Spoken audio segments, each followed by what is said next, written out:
러시아 출신인 신비주의자 구세프라는 사람이 영적 공동체를 만들었는데, 이 영적 공동체란 여러 사람들이 모여서 공동체를 이루어가지고 수도 생활을 하며 또 서로가 신앙을 격려하고, 그리고 여러 가지 영적으로 극기와 인내를 훈련하는 그런 경건 생활을 하기 위해서 모인 공동체였습니다. 그런데 그 공동체 안에서 끊임없이 문제를 일으키고 말썽을 일으키는 노인 한 사람이 있었어요. 참을성도 없고 지저분하고, 걸핏하면 주위 사람들과 싸움하고, 또 청소도 하지 않냐고, 입만 열면 그저 불평불만이었어요. 그러니 누구 봐도 사이가 좋을 수가 없습니다. 몇 달 동안을 공동체 생활에 적응하려고 아주 무던히 애를 썼지만은 결국 실패로 끝났습니다. 결국 집을 꾸려가지고 파리에 있는 자기 집으로 돌아가고 말았습니다. 그런데 공동체 대표인 구제프가 노인의 집까지 찾아가서 다시 돌아오실 것을 간절히 요청했지만은 받아들여지지 않았습니다. 구제프는 나중에 그 노인에게 상당한 돈을 주기로 하고 억지로 그 노인을 데려왔어요. 그러니까 그 공동체 안에 있는 사람들은 바로 그런 것들을 배우기 위해서 여러분들은 돈을 내고 나는 그를 고용한 것이다, 그렇게 말했습니다.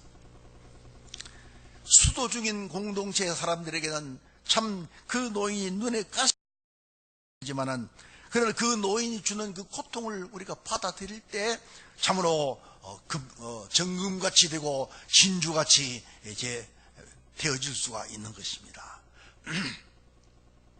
견책은 숨은 사랑보다 낫다 하는 그런 말이 있습니다. 책망을 받아들일 때 자기를 고치고 새로운 인격으로 거듭날 수가 있는 것입니다. 잠언에 말하기를, 잠언 29장 15절에 채찍과 꾸지람이 지혜를 주거늘 임의로 하게 버려두면 그 자식은 어미를 욕되게 하느니라, 그렇게 말했습니다. 채찍과 꾸지람을 받아들일 때 인격이 자라고 지혜를 얻을 수가 있게 되는 것입니다. 고통과 어려움 속에서도 말씀을 받아들일 때 은혜와 복이 나타나게 되는 것입니다.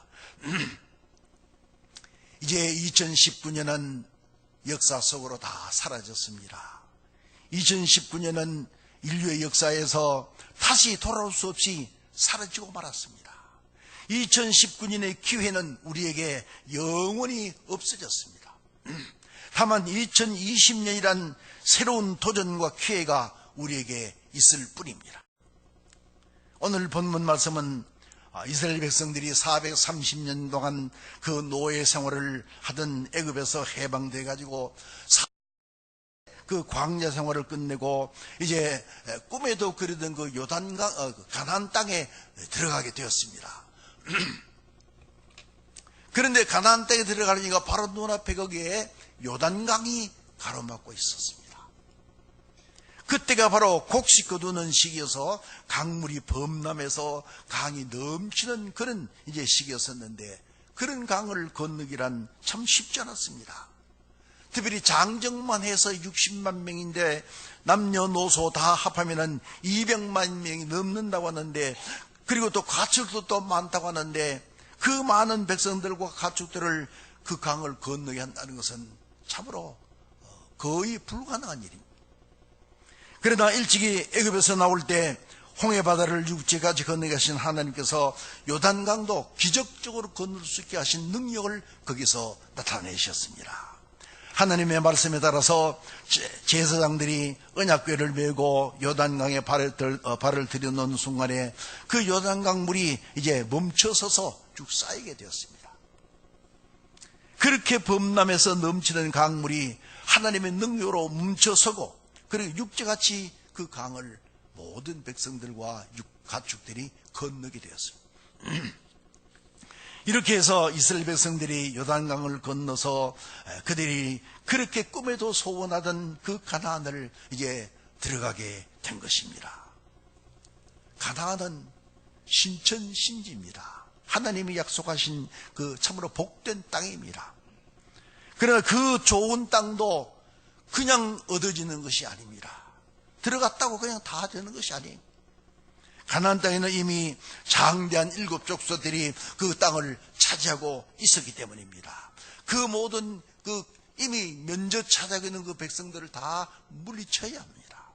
그것은 그렇게 쉽게 되어진 일이 아닙니다.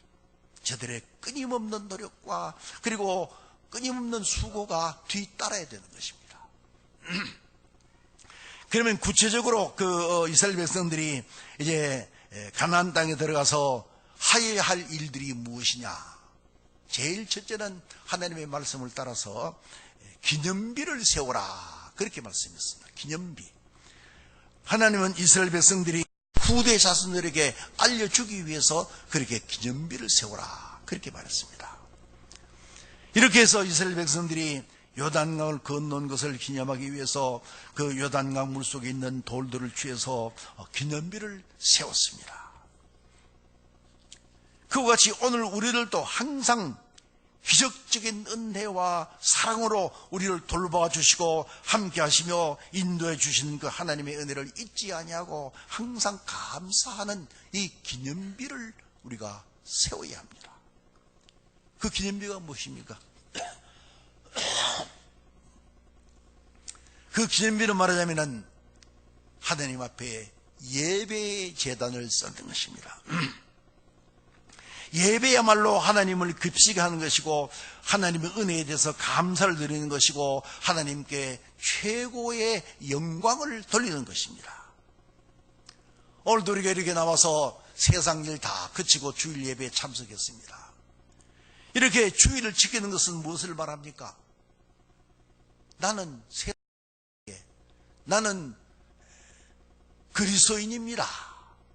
나는 예수를 믿는 사람입니다 하는 것을 이제 기념비와 같이 나타내는 것이고, 그리고 나를 하나님의 백성으로 이제 신앙 고백하는 것입니다. 그래서 우리 성도들은 항상 이 주일을 거룩하게 지키고 예배를 소중히 지켜야 합니다. 귀중하게 여겨야 합니다. 그리고 다음에는 여리고성을 함락시켜라, 그렇게 말씀합니다. 여리고성을 함락시켜야 됐습니다. 하나님의 능력으로 요단강을 건넜지만은 그 가나안 땅 목전에 여리고성이 이렇게 버티고 있었습니다. 이 여리고성을 무너뜨리지 않고는 가나안 7 족속을 물리칠 수가 없습니다. 그런데 그 여리고성은 금성철벽 같은 난공불락의 성입니다. 인간의 힘으로는 도저히 무너뜨릴 수 없는 그런 성. 그와 같이 오늘도 우리가 믿음의 길, 또 신앙의 길을 가는 데에는 이 여리고성과 같은 그런 장애물들이 우리를 가로막고 있는 일들이 많이 있습니다. 내 힘으로는 어찌할 수 없는 그런 장애물들이 우리 앞에 많이 있다는 것입니다. 그러나 이 여리고성을 무너뜨리지 못하면 그 다음에는 아무것도 할 수 없습니다. 그러면 여리고성이 무엇입니까? 때로는 환난과 시험이 될 수도 있고, 때로는 이 여리고성이 우리 가족들이 될 수 있고, 어떤 데는 이웃들이 될 수도 있습니다. 어쨌든 간에 우리의 신앙을 방해하는 것은 모두가 다 이 여리고성과 같은 것입니다. 이 여리고성을 어떻게 무너뜨릴 수 있습니까? 내 힘으로는 불가능합니다. 오직 하나님의 능력으로만이 가능한 것입니다. 스가랴 4장 6절에 보면은 만군의 여호와께서 말씀하시되 이는 힘으로 되지 아니하며 능력으로 되지 아니하고 오직 나의 영으로 되느니라. 오직 하나님의 능력으로만이, 예수 그리스도의 이름으로만이 가능한 것입니다. 마가복음 9장 23절에 예수님 말씀했습니다. 예수께서 이르시되 할 수 있거든이 무슨 말이냐? 믿는 자에게는 능히 하지 못할 일이 없느니라. 마귀 권세, 사탄 권세는 그냥 피해서 도망갔다고 되는 것이 아니라 대적하여 이게 됩니다. 야고보 4장 7절에 그런즉 너희는 하나님께 복종할지어다. 마귀를 대적하라. 그러면 너희를 피하리라. 마귀를 대적하여 무찌를 때 마귀는 도망가고 마는 것입니다.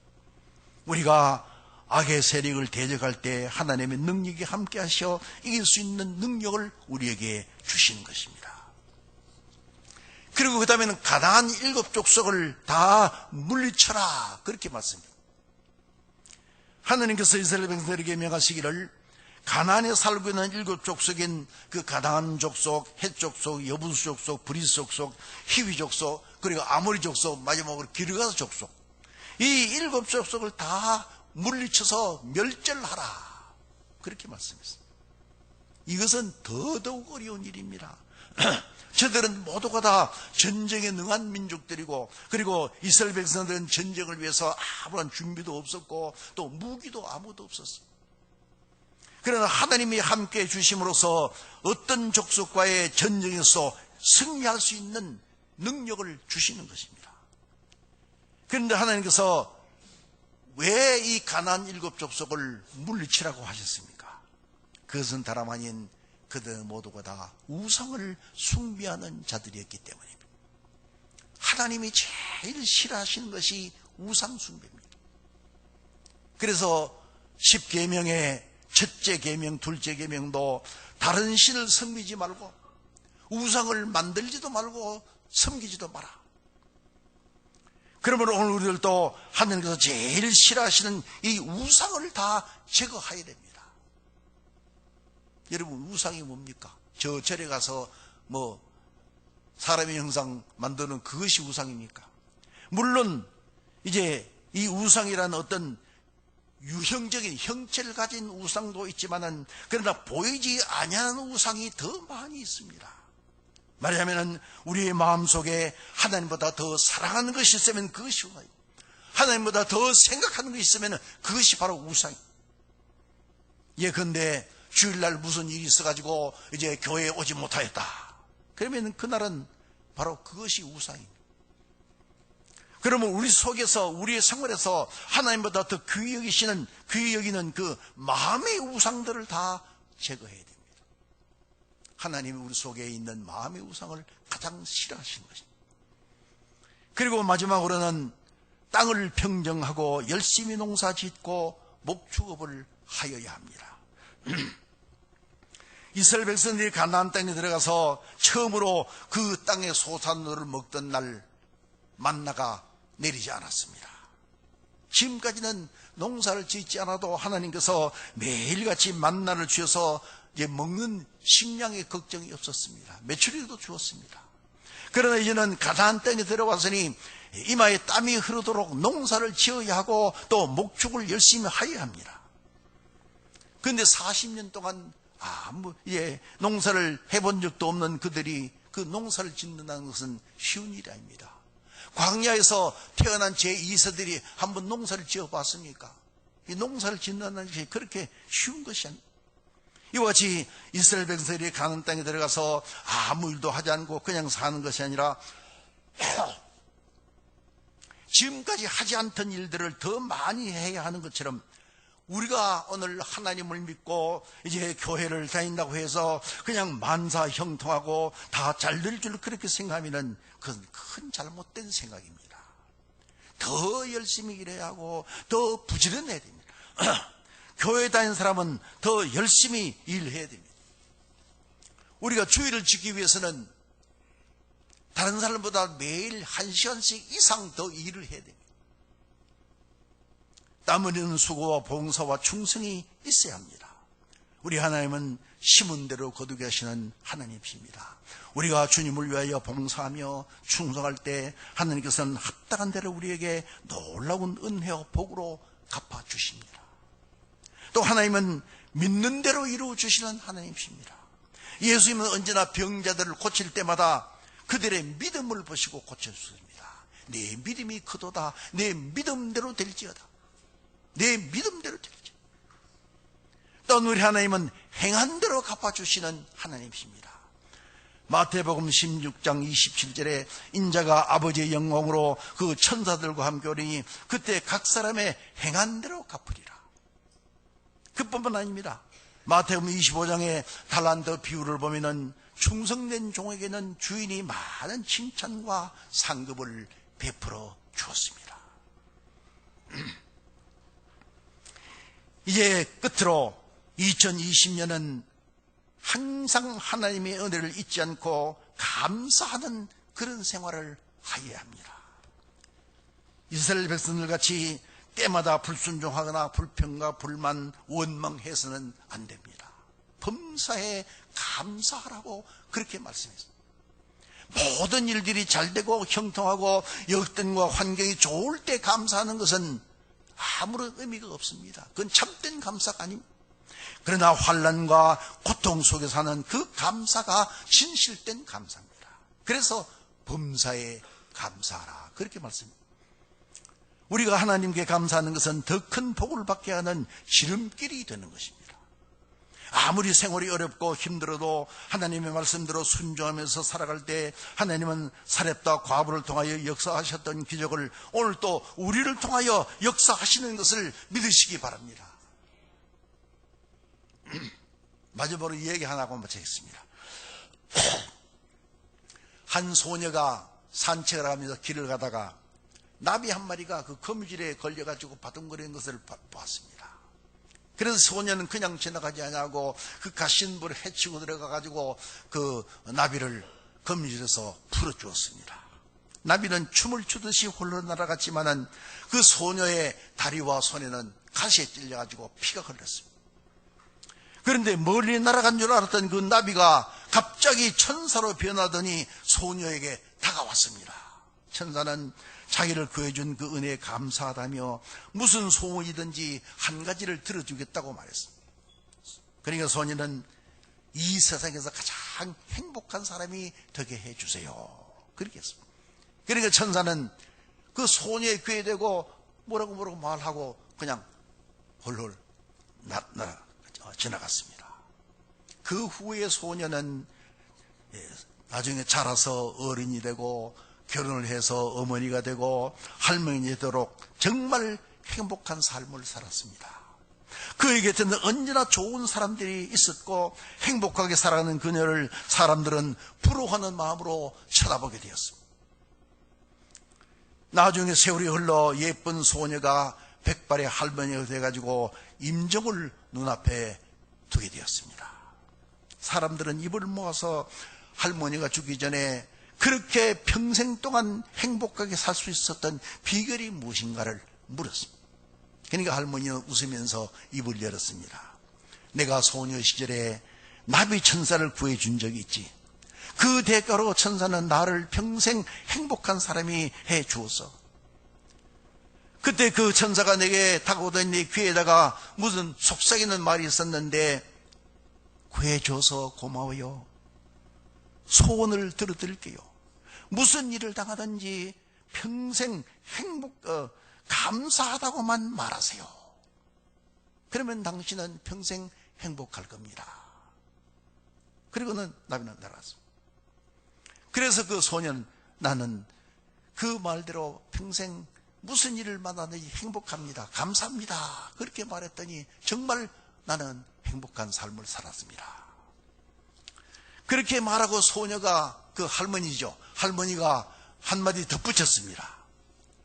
천사가 내 소원을 들어준 게 아니라 누구든지 만족한 줄 알고 매사에 감사하면 하나님은 우리에게 행복을 주시는 거야. 이 말을 끝으로 눈을 감은 그 할머니의 얼굴에는 말할 수 없는 평안함이 가득했습니다. 사랑하는 성도 여러분, 금년 한 해는 무슨 일이든지 감사하라고 말하고 생각하고 말해서 으로 행복한 한 해가 되시기를 간절히 바랍니다. 베드로전서 4장 17절 이하에 만물의 마지막에 가까웠으니 그러므로 너희는 정신을 차리고 근신하여 기도하라. 무엇보다 뜨겁게 서로 사랑할지니 사랑은 허다한 죄를 덮느니라. 서로 대접하기를 원망 없이 하고 각각 은사를 받은 대로 하나님의 여러 가지 은혜를 받은 선한 청지기같이 서로 봉사하라. 그렇게 말했습니다. 사랑하는 성도 여러분, 이제 말세가 가까워오는 때에 새로운 한 해 2020년을 새해를 맞았습니다.